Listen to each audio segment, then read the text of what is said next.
নমস্কার, আমি সঞ্চারী। আমার চ্যানেলে আপনাদের সবাইকে স্বাগত জানাই। চলে এসেছি আপনাদের সামনে আবার একটি নতুন ব্লগ নিয়ে। এখন দুপুর 12টা সাড়ে 12টা মতো বাজছে। সামনের ব্লগেই থাকে আমার বন্ধু, ওর মেয়ে এসেছে খেলতে।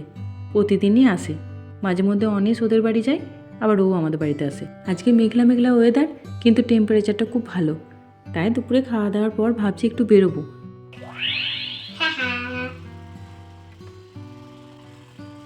Let's change your face. It's happy face. But we want to change not that face. This.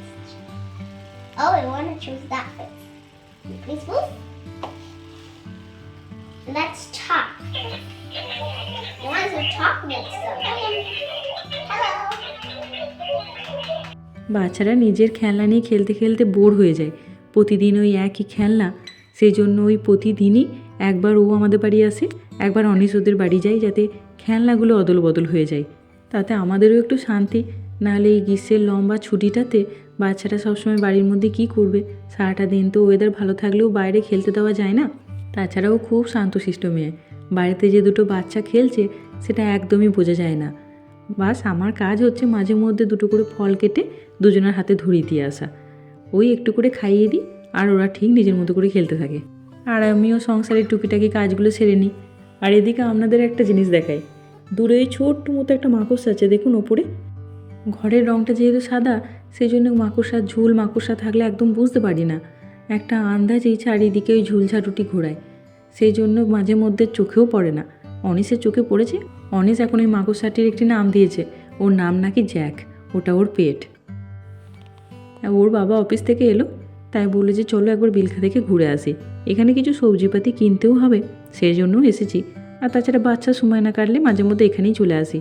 বাইরে ওয়েদার যদি খুব একটা ভালো না থাকে, এখানে এসে সুন্দর সময় কেটে যায়। তো মাঝে মধ্যেও এখানকার ওই টয় সেকশনে গিয়ে বসলে অনিশ ওখানে গিয়ে খেলাগুলো নিয়ে দিব্যি খেলে খানিকক্ষণ। তাতে ওরও সময়টা কেটে যায়, আমাদেরও সময়টা কেটে যায়। অনিশ এখন সাইকেলটা বেশ ভালোই চালাতে শিখে গেছে। আর কয়েকটা বছর পর সাইকেল নিয়ে নিজে নিজে স্কুলটা যেতে পারবে। এখানে আপনার রুলস আছে 8 বছরের ওপরে বাচ্চার বয়স হলেই বাচ্চা একা একা সাইকেল নিয়ে যাতায়াত করতে পারবে। কিন্তু 8 বছর হলে যদিও আমরা ছাড়তে পারবো না, মিনিমাম আপনার 10-11 বছর বয়স হলে তখনই একা একা ছাড়তে পারবো। এখানে রাস্তাঘাটে সাইকেল চালানো একটু সুবিধাই। এখানে সব কিছুর জন্যই আলাদা করে রোড থাকে। গাড়ির জন্যও আলাদা, আবার সাইকেলের জন্যও আলাদা, আবার মানুষজনের পায়ে হেঁটে যাওয়ার জন্য আলাদা করে রাস্তা থাকে। আর এইদিকে এসেছে একটু অরেঞ্জ জুস নিতে। এখানে ফ্রেশ অরেঞ্জ জুস পাওয়া যাচ্ছে। এই যে মেশিনটা দেখছেন, ওপরে প্রচুর অরেঞ্জ আছে, এখান থেকে জুস করে নেওয়া যাবে। আর বলবেন না, এই অফ সিজনে এখন দুজনে মিলে অরেঞ্জ জুস খাবে। শীতকালে যখন অরেঞ্জের সময় থাকে তখন দুটোতে আর অরেঞ্জে হাত দেবে না। এখানে দুটো ধরনের বোতল পাওয়া যাচ্ছিল, একটা আপনার 250 ml, একটা 500 ml। 250 ml বোতলটায় যদি জুস না হয় তাহলে আপনার ওই 25 কোনার মতো পড়ছে, মানে ওই 300 টাকা মতো। তাই জন্য বড়োটাই নেওয়া হচ্ছে। বড়োটাতে আপনার পড়ছে 38 কোনার, মানে আপনার ওই 450 টাকা মতো। তবে জুসটা একটু ওর বাবা খেয়ে দেখলো, ভীষণ মিষ্টি। অসময়ে এই অরেঞ্জ, কিন্তু ভারী মিষ্টি জুস। এখন চলে এসেছি বাড়ি। বেডরুমে জানলাটা দিয়ে সন্ধেবেলাটা কী ভালো লাগছে। এই সন্ধেবেলাটা আর আপনার ভোরের সময়টা, এই দুটো সময় আমার যে কি প্রিয়, কি বলবো। চারিদিকটা কেমন আস্তে আস্তে নিস্তব্ধ হয়ে যায়। আর আকাশের দিকে খানিকক্ষণ তাকিয়ে থাকলে দেখা যায় যে দলে দলে পাখিগুলো নিজের বাসায় ফিরে যাচ্ছে। তবে শীতকালে আপনার পাখির দেখা খুব একটা পাওয়া যায় না। এত ঠান্ডা তো মনে হয় পাখিগুলো এখানে থাকে না, জানেন। মনে হয় উঠতে উঠতে অন্য কোথাও চলে যায়। চলে এলাম রান্নাঘরে। আজকে একটু সিঙ্গারা বানাবো। সিঙ্গারা খুব একটা আমি ভালো বানাতে পারি না, ওই কোনো রকমে মুড়িয়ে দিই। আলুটা বেশ ভালোই বানাতে পারি, ওটা বেশ স্বাদের হয়। প্রত্যেকবার এই সিঙ্গারা বানানোর আগে ইউটিউব থেকে এই সিঙ্গারা বানানোর একটি করে রেসিপি দেখে রান্নাঘরে আসি। আর প্রতিবারই ভাবি এ তো ভারী সোজা মোড়ানো, আমিও ঠিক পারবো। কিন্তু প্রতিবারই ব্যর্থ হয়ে, জানেন, কিছুতেই পারি না। কিন্তু খেতে যদি মন হয় কি করব, যেমনটা পারি তেমন করেই মুড়িয়ে ভেজে খাই। পারি না বলে বসে থাকলে তো আর কোনো দিনই সিঙ্গারা কপালে জুটবে না। শুধু আপনার এটুকুই প্রার্থনা থাকে যে কোনো রকমে ভাজতে গেলে ওই আলুটা না বেরিয়ে আসে। আলুটা না বেরোলেই বাস, ওটাই যথেষ্ট আমার কাছে। আজকাল কাজকর্ম খুব ধীরে সুস্থে চলছে। এখন আর মাথার মধ্যে যেহেতু ওই রান্না বান্না সময়ে করা টেনশনটা নেই, তাই বেশ ভালোই লাগছে কাজকর্ম করতে। ছেলেটার স্কুল তো নেই, ছেলেটা ওইদিকে টিভি দেখছে, একটু দেরি করে হলেও চলবে। এদিকে আলুগুলো সেদ্ধ করে নিয়েছি, এবার এই আলুটা আগে বানিয়ে ফেলবো। তার মধ্যে আপনার তেঁতুলের চাটনিটাও বানাতে হবে। সিঙ্গারার সাথে এই তেঁতুলের চাটনিটা না হলে ঠিক ভালো লাগে না।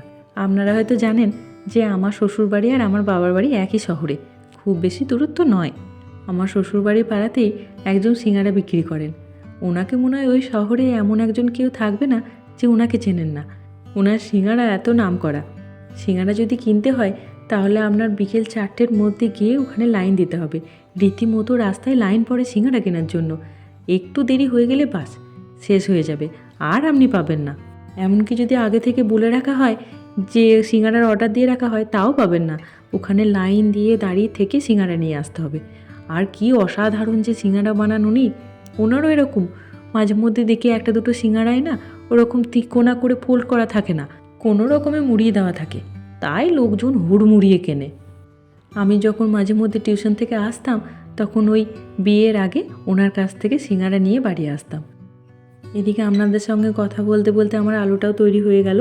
চলুন এবার তেঁতুলটা ভিজিয়ে রেখে দিয়েছিলাম, ওইটার এবার চাটনি বানিয়ে ফেলি। এখনও পর্যন্ত যখন ইন্ডিয়া যাই তখন ওর বাবাকে পাঠাই ওই সিঙ্গারা আনতে। ছোট্ট মতো একটি দোকান, কিন্তু আপনার ভিড়ের চোটে ওই মানুষটিকেও দেখা যায় না দূর থেকে, দোকানটিও দেখা যায় না, জানেন এত পরিমাণে ভিড় হয়। আর এই তেঁতুলের চাটনিটাতে গুড় দেবো, সেজন্য ভাবছি একটু গুড় কেটে নিই। এখানে খাজুরের গুড় তো পাওয়া যায় না, আখের গুড়ই পাওয়া যায়। আর এই গুড়টা এত শক্ত হয় পাথরের মতো, ছুরি দিয়ে কাটতে গেলেও ভারী অসুবিধা হয়।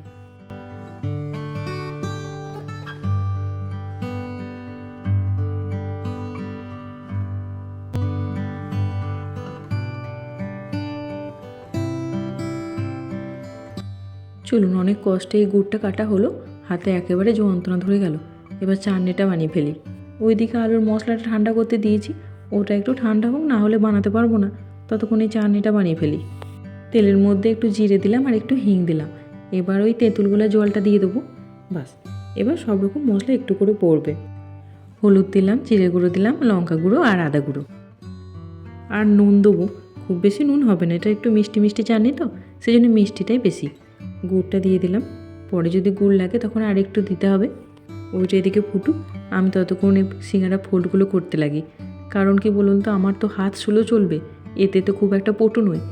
একটা ফোল্ড করতে গেলেই আমার কিছু না হলে 1 মিনিট 1.5 মিনিট সময় লাগবে। সেই জন্য এই খাবারটি ঘরে খুব একটা হয় না। যখন সবারই খুব মন চাই খেতে তখনই বানাই। আজকে এই সিঙ্গারাটাই রাতের খাবার। 2-4টে করে সিঙ্গারা খেলে না প্রত্যেকেরই পেটটা ভরে যায়, তারপর আর কিছু খেতেও পারি না, শুধু শুধু সেই রান্না করা। এই সিঙ্গারার সাথে অনেকগুলো স্মৃতি জড়িয়ে আছে। ছোটোবেলায় সারা বছর ধরে ওই টাকা পয়সা জমিয়ে রাখতাম, যা প্রত্যেকটা বাচ্চাই ছেলেবেলাতে করে রাখে। 1 টাকা, 2 টাকা, 50 পয়সা, যাতে আমরা দুর্গাপুজোর 5টা দিন নাগরদোল্লায় চাপতে পারি, তারপরে যা ইচ্ছা তাই খেতে পারি। পয়সা যে কটা জমিয়ে রাখতাম সব কটা ওই নাগরদোল্লার কাকুকেই দিয়ে আসতাম। তখন ওই বন্ধুরা মিলে পুজোর 5টা দিনই সন্ধ্যেবেলার দিকে বেরোতাম তো, আর ওই একটা মিষ্টির দোকানে ঢুকে এই সিঙ্গারা খেতাম। তো ওই মিষ্টির দোকানে জানেন প্লেটে করে সিঙ্গারাটা ভেঙে দিত আর ওপর থেকেই তেঁতুলের চাটনি ছড়িয়ে দিত। কি ভালো যে লাগতো! আজকে ওইভাবেই খাবো আমি। ওদেরকে গোটা গোটা সিঙ্গারা আর চাটনি দেবো, আমি প্লেটে নিয়ে একটু ভেঙে ওপর থেকে চাটনি নিয়ে খাবো। চলুন অনিসকে এবার দিয়ে দিই, ছেলেটা অনেকক্ষণ ধরে অপেক্ষায় আছে। ওকে তখন থেকে বলছি সিঙ্গারা করব, কিছুতেই বুঝতে পারছে না। এখন দেখে বুঝতে পেরেছে যে কোন জিনিসটা। ওর প্লেটটা বেড়ে আমি একটু ঠান্ডা করতে দিলাম, সিঙ্গারা একটু ঠান্ডা হতেও দেরি হয়।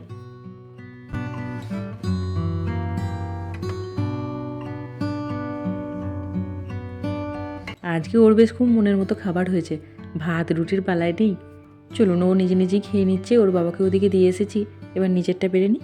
সিঙ্গারাটা ভেঙে নিয়েছি, এবার ওপর থেকেই তেঁতুলের চাটনিটা ছড়িয়ে নেবো। সত্যি আজ পুরনো দিনের কথাগুলো কি মনে পড়ছে, সেই এক দিন ছিল, আর কোনো দিন ফিরবে না। চলুন তাহলে ব্লগটি আজকে এখানেই শেষ করি। ব্লগটি যদি ভালো লাগে তাহলে লাইক করবেন, শেয়ার করবেন, কমেন্ট করে অবশ্যই আমাকে জানাবেন কেমন লাগলো আপনাদের এই ব্লগটি। আমার ব্লগগুলো যদি আপনাদের ভালো লাগে তাহলে প্লিজ চ্যানেলটিকে সাবস্ক্রাইব করে দেবেন। ভালো থাকবেন, সুস্থ থাকবেন, দেখা হবে সামনে এরকম একটি ব্লগে। ধন্যবাদ।